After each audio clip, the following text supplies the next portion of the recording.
Bonjour et bienvenue sur le podcast L'autre voix. Je me nomme Valentin Collin et voyez-vous, je crois profondément que chaque être humain a pour mission de découvrir sa singularité afin d'incarner sa vocation pour son épanouissement et le bien commun. Au travers d'une série d'épisodes que j'ai nommé Solo, je retrace mon parcours, mes réflexions, mes apprentissages, mes difficultés, qu'ils soient passés ou présents. Pourquoi ? Dans une démarche d'excellence, j'ai le désir de pouvoir transmettre en toute humilité le chemin que j'ai déjà parcouru. Je suis persuadé que pour faire évoluer ce monde, cela se réalise une personne à la fois. Je vous emmène avec moi et je vous dis bonne écoute.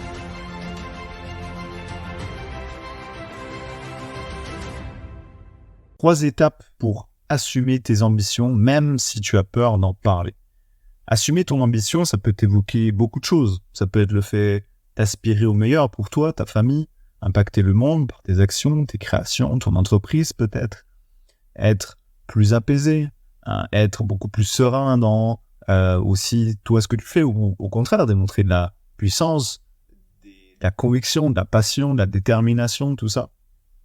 Mais si tu suis pas tes ambitions, tes rêves sur le long terme, entre toi et moi, on sait que tu vas t'éteindre et faire comme une majorité de personnes aujourd'hui, un peu subir leur quotidien, attendre le week-end, te divertir et recommencer. Clairement, je te le dis tout de suite, moi aussi j'ai été là-dedans et justement je vais commencer par une histoire avant de te partager ces trois étapes-là. C'est-à-dire que moi personnellement, j'ai réalisé une formation sur le MO2I, ça veut dire mode opératoire identitaire itératif. Plus de détails dans l'épisode 3, c'est une interview que j'ai fait avec Joël Guillon. Donc c'est un épisode de podcast que j'ai réalisé avec lui. Clairement, petite aparté, c'est le moins écouté dans mes stats, parce que je l'ai vu. Mais pourtant, à mes yeux, c'est vraiment le plus important de tous jusqu'à aujourd'hui. Donc, même si des fois il n'est pas trop fun à écouter, ou tu peux peut-être le mettre en accéléré, je t'invite vraiment à le faire jusqu'au bout et à aller explorer. C'est vraiment une formation que je recommande à chacun de faire. Comme a dit une fois une personne, trouver son excellence, ça peut te prendre 10 ou 20 ans. Avec Joël, ça c'est 2 jours. Donc voilà, bon, en tout cas bref, petite chose fermée. En fait, ça a vraiment été un déclencheur pour moi, parce que je ressentais à l'intérieur de moi que je voulais accomplir des choses. Une partie de moi sait qu'elle va accomplir ces choses-là, mais à mes yeux, c'était trop grand. Je me dis, ouais, mais en fait, moi, mon truc à moi, je me suis dans ma tête, tout de suite, je me disais, ouais, je vais impacter le monde. Et je suis un petit gars, il est un peu de nulle part, il n'a pas encore fait ses preuves. Donc, si tu veux, en quelque sorte, je me sentais un peu emprisonné, parce que je me dis, mais en fait, moi, j'ai vraiment envie de faire ça. Et de un, je ne sais même pas comment. Et de deux, il n'y a personne qui va me croire. Donc, c'était assez délicat. Je me sentais un peu seul, moi, dans ces trucs-là. Et c'était important pour moi, mais j'arrivais pas à mettre des mots dessus, à le définir, à me dire, ouais, mais comment je vais y arriver, etc. Et clairement, la formation, elle m'a mis des mots dessus, sur mon fonctionnement et finalement ce que je désire faire tout le temps. Vraiment le truc qui m'anime de tout temps. Et c'est vraiment, ça se résume à transmettre. Alors, dans le cadre de cette formation-là, on a fait il sort une petite phrase à la fin qui résume un petit peu ce mode de fonctionnement-là et l'objectif de ce pourquoi on fait ce qu'on fait. Et moi, par exemple, ma phrase, je le dis, c'est une des premières fois où je le dis publiquement et à l'oral. J'ai l'art d'éclairer le monde sur les transformations et l'évolution des humains. Donc bon, quand tu prends ça, tu te dis, ok les gars, c'est pas rien.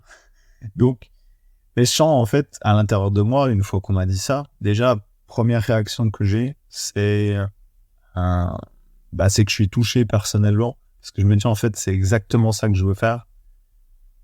Mais concrètement, en fait, c'est la première fois qu'on me le dit, que c'est pas moi qui le dis, mais quelqu'un de l'extérieur, et qu'on me reconnaît, entre guillemets, pour ce que je suis moi. Mais je sens en fait aussi comme un blocage, parce que je me dis, c'est grand comme chose, c'est long comme chose, je sais pas forcément non plus comment le faire, donc je me mets aussi un peu de pression. Et puis je me dis aussi aux yeux des autres, à un moment donné, ça peut sembler prétentieux, parce que le coco, c'est pas un petit truc non plus. Et du coup, c'est entre autres la raison pourquoi j'ai lancé ce podcast-là, parce que quand tu pars de nulle part, faut bien arriver, mais je compte bien justement faire ce que je fais. Et je pense que assumer ton ambition, ça peut être quelque chose de petit à tes yeux, mais en gros, ton ambition, c'est le truc qui, toi, t'inspire, qui te dirige vers. Ça peut être un rêve, ça peut être une vision, ça peut être quelque chose que tu te représentes ou que tu ressens. Mais c'est vraiment, et ça peut être aussi simple que peut-être à mes yeux, et puis, mais pour toi, ça représente beaucoup. En tout cas, pour moi, c'est ça, son ambition. Si je prends d'ailleurs la définition de l'ambition, c'est vif désir de s'élever pour réaliser toutes les possibilités de sa nature. Ou, petite variante, une vive aspiration, un désir profond. Et ça n'a rien à voir, comme je disais, avec la grandeur de ton rêve. Si toi tu te dis, je veux pas impacter mon monde, mais je veux déjà impacter ma famille, t'imagines déjà, c'est énorme en fait. Et je pense que c'est le travail d'une vie. Et je pense qu'il y a plein de choses, si tu commences à aller en profondeur et vouloir devenir excellent dans ce que tu fais, et forcément apporter de ton aide à d'autres personnes. Et c'est... Pour moi, il n'y a rien d'autre à dire. Donc, 3 étapes pour justement assumer tes ambitions aujourd'hui. C'est 1, se reconnaître soi-même. Se reconnaître soi-même, c'est la base. C'est-à-dire que assumer son ambition, c'est assumer sa puissance personnelle. Assumer qu'on peut faire de grandes choses. Et même si par la suite, il faudra travailler pour, j'en ai conscience. Mais c'est d'abord assumer à ses propres yeux de dire, ouais, en fait, j'ai de la valeur, j'ai des trucs à apporter. Et même si on mise pas sur moi, moi, je vais miser sur moi. Et voir après ce que je peux faire avec. Mais déjà, c'est le premier truc, c'est d'y croire. Il y en a qui disent, je ne crois que ce que je vois. Et là, c'est l'inverse. Je ne vois que ce que je crois d'abord. Ensuite, la deuxième étape, c'est le déclarer. Alors oui, même si tu sais pas encore comment l'accomplir, même si tu as peur, même si c'est le seul moyen. Parce que même si t'en es pas rendu jusque-là, c'est déjà de dire, bon, les boys, les girls, j'ai voilà ce sur quoi moi j'ai envie de m'atteindre. Voilà mon fonctionnement. Puis encore, ça peut être des bribes, même si c'est flou encore dans ta tête, c'est pas grave. C'est au moins de dire, voilà, moi j'ai envie de contribuer à cette cause. Moi j'ai envie de pouvoir faire avancer telle chose. Moi j'ai envie de me lancer dans tel projet. Mais déjà déclarer en fait ces ambitions-là, même si tu sais pas comment encore l'accomplir. Et même si effectivement il y a des personnes qui, et c'est la troisième étape, qui pourraient ne pas être d'accord ou adhérer à cette vision-là. Donc c'est pour ça que la troisième étape, c'est s'entourer de personnes qui valorisent ou partagent ton ambition, ta vision des choses, etc. Parce que s'entourer de personnes, d'abord le déclarer, et du coup, il y a peut-être des personnes qui vont venir vers toi à la suite de ça, ou pas. C'est déjà te tirer vers le haut. Et puis c'est un petit peu comme, j'aime bien ça, comme si chacun avait un drapeau de couleur, évidemment de couleurs différentes, mais que toi, parce que t'as envie de te rabaisser, t'as envie de jouer petit, t'as envie de dissimuler un petit peu ce truc-là, ce que je faisais, clairement, je te l'avoue. En fait, t'agites, admettons, un drapeau blanc. Je dis, oui, non, mais moi, j'ai des trucs comme ci, j'ai des trucs comme ça, ok. Et en fait, les gens qui, eux, ont un drapeau marron, qui auraient justement cette même ambition que toi, ils vont pas te reconnaître tel que t'es. Alors que si tu lèves le vrai drapeau, le vrai truc que t'as envie de faire, le vrai truc que tu as envie d'entreprendre. Et les gens, quand ceux qui reconnaissent, évidemment, aussi leurs ambitions à eux, tu vas pouvoir aussi un petit peu faire cette team, cette communauté, cette tribu, tu l'appelles comme tu veux,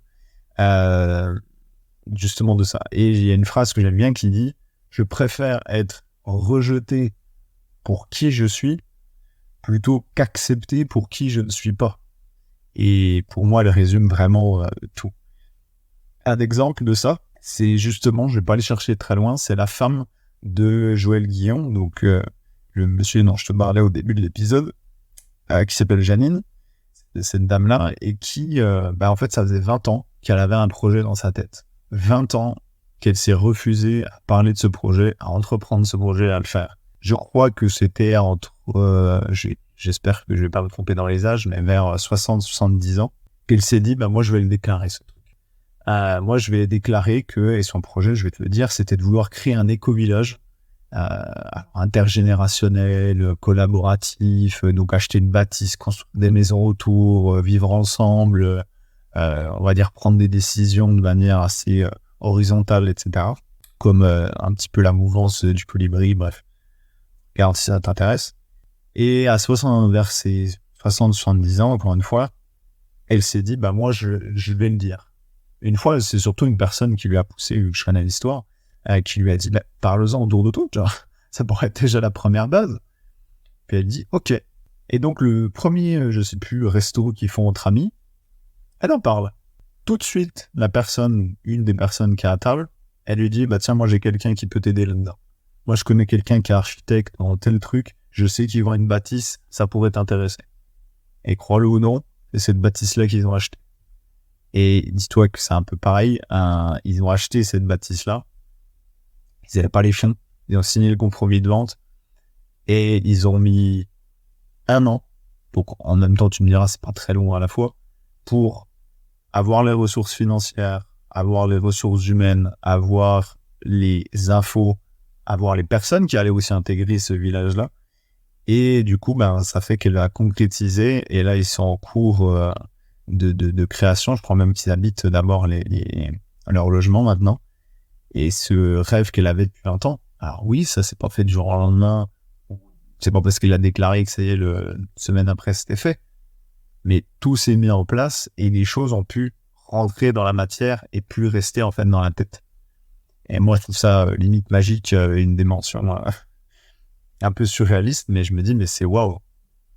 Donc, si toi aussi, t'es un ambitieux, une ambitieuse, et tu l'es forcément, parce qu'à un moment donné, t'aurais pas écouté jusqu'au bout cet épisode-là, fais pas le menteur, envoie-moi un mail à contact@valentincolin.fr, Colin avec un L, en me décrivant justement ton ambition personnelle, ton rêve, même si c'est encore flou pour toi, parce que moi, j'ai vraiment à cœur d'aider les personnes qui ont ces ambitions-là à vouloir le concrétiser et le réaliser. Parce que je pense que ensemble, chacun individuellement, on peut créer des groupes de personnes qui peuvent factuellement impacter le monde dans des causes qui nous tiennent à cœur, peu importe laquelle c'est. Mais sauf que si on reste tout seul dans le coin, on n'en parle pas, walou. Donc, je te redonne mon adresse mail, contact@valentincolin.fr. Maintenant, si tu es de celles et ceux qui désirent faire sa différence, créer un impact, il te faut absolument une chose, avoir un but, avoir un cap, avoir une mission. Tu peux sentir en toi ce potentiel qui, aujourd'hui, pourrait sembler endormi, mais aussi ce sentiment de te sentir coincé dans une vie qui ne te convient pas telle qu'elle est. Je te rappelle que tu n'as qu'une vie ici, alors je te propose d'en donner le meilleur en mettant tes ambitions et ton excellence au service d'une cause importante pour toi. Pour t'aider à cela, je t'offre gratuitement ma courte formation qui s'appelle « Comment trouver sa mission de vie grâce à 4 piliers accessibles et méconnus dont même les bilans de compétences ne parlent pas ». À l'intérieur, tu vas apprendre 1. À définir tes vraies aspirations pour que tu puisses ensuite créer un projet pro qui te corresponde. 2. Les 7 éléments à prendre en compte pour une vie remplie de sens. 3. Trouver la cause pour laquelle tu veux agir et tu vas agir. Et enfin, le moyen de devenir aligné entre qui tu es et ce que tu fais. J'ai compilé 10 années d'apprentissage personnel à ce sujet et j'ai à cœur de te transmettre ceci pour t'éviter les galères par lesquelles j'ai pu passer. Pour que toi aussi, tu vives une vie qui vaut le sens d'être vécue. Je te garantis que tu n'as jamais vu ça ailleurs, donc ne passe vraiment pas à côté. Pour le télécharger, clique sur le lien qui se trouve en description de l'épisode. Cela va t'emmener vers un formulaire d'inscription. Tu as juste besoin d'inscrire ton prénom, ton adresse mail. Une fois que c'est fait, tu cliques sur le bouton recevoir et tu recevras ça directement dans ta boîte mail gratuitement. Dernière chose, si tu aimes ce que je fais, lâche une note 5 étoiles sur la plateforme où tu te trouves, ça m'aide beaucoup. Et évidemment, abonne-toi au podcast pour être averti en premier des nouveaux épisodes à venir.